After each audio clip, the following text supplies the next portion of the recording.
Nuo 2009 metų buvau, kaip sakant, sofos ūkininkas, nes parašėm su tėčiu projektą ir įsigijom traktorių ir smulkintuvą, smulkinom pievas. O tada, kadangi su žemės ūkiu nieko bendra neturėjau, nebaigęs nei tėvai ūkininkai, nei aš baigęs kažką, tai turėjau tų valandas išklausyti. Tai va, tada klausydamas valandas sužinojau apie mėsinę gyvulininkystę. Ir vieni mokymai buvo čia Leliūnuose ir 2013 metais čia Leliūnuose po tų mokymų, kur praktinė dalis įvyko šitam ūkyje, kurį nupirkom. Tai ėjau į bankus pasiimti paskolos, pasiėmiau paskolą ir pradėjau ūkininkauti su mėsiniais galvijais. Šiuo metu turim 90 mamų. Tai o kodėl limuzinai? Tai šiaip, kai galvojau apie mėsinę gyvulininkystę, tai galvojau tarp dviejų veislių, anguso ir limuzinų. Aišku, čia šiam ūkyje gyveno limuzinai, tai vat, dėl to ir pradėjom su limuzinais, pamatėm, pažiūrėjau, kas jie man patiko. Dėl savo motiniškų savybių, dėl geros išeigos, dėl geros jautienos ir dėl to likom prie limuzinų. Nuo 2000 metų pradėjom sertifikuoti ūkį, 2002 metais jau gyvuliai buvo sertifikuoti, tada pradėjom cecho veiklą, kur jautiena. Tai 2003 metais ir cechą sertifikavom ekologiškai, dėl to dabar viskas pilnai ekologiška. Pas mus nuo balandžio pabaigos, gegužės pradžios, galvijai ganosi pievose, natūraliuose ir yra dalis atsietų. Patenka ir į EB vietovės svarbės, tai saugom atitinkamus augalus, šienaujam vėliau, ne taip intensyviai ganom.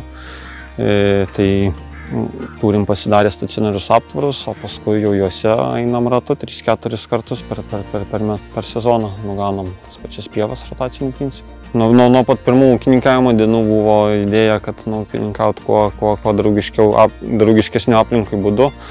Ir šiaip toks mano mąstymas, kad jeigu eini prieš gamtą, tai ir prarandi ir pinigus ir daug sunkiau ūkininkauti, nes kai vyksta viskas kaip gamtoj, tai tada daug paprasčiau ir daug efektyviau ūkininkavimas tas vyksta. Nuo 2022 metų turim trumpą grandinę, ne tik auginam galvijus, bet turim ir savo cechą,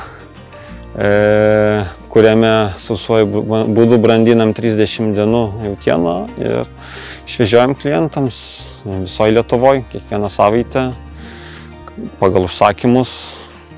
Auga truputį lėčiau galvijai šeriami žoliniais pašarais, tačiau jautienos kokybė kita, kadangi daug įvairių augalų būna žolinės pašaros, tai būna daugiau vitaminų, mineralų tokioje mėsoje.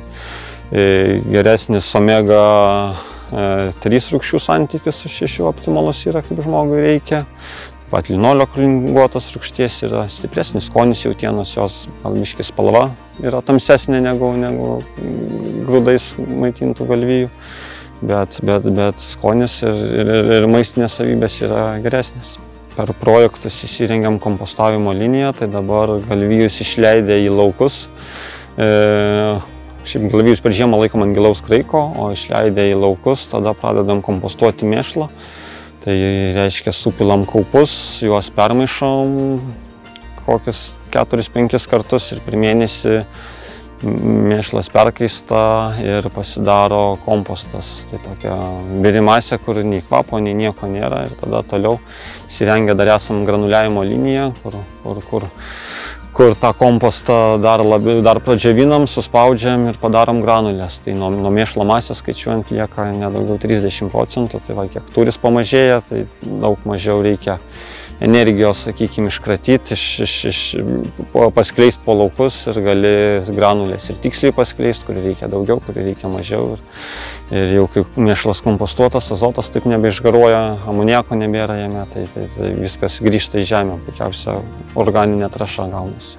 Ūkininkavimas nėra ten tas verslas, kuris yra ten ar labai pelningas, ar labai lengvas, tai dėl to ūkininkas pirmiausia turi mylėti savo darbą, tai būti jo širdyje ir jis tuo degti, norėti ir žiūrėti ne tik iš verslo pusės, bet ir iš gamtos pusės ir kad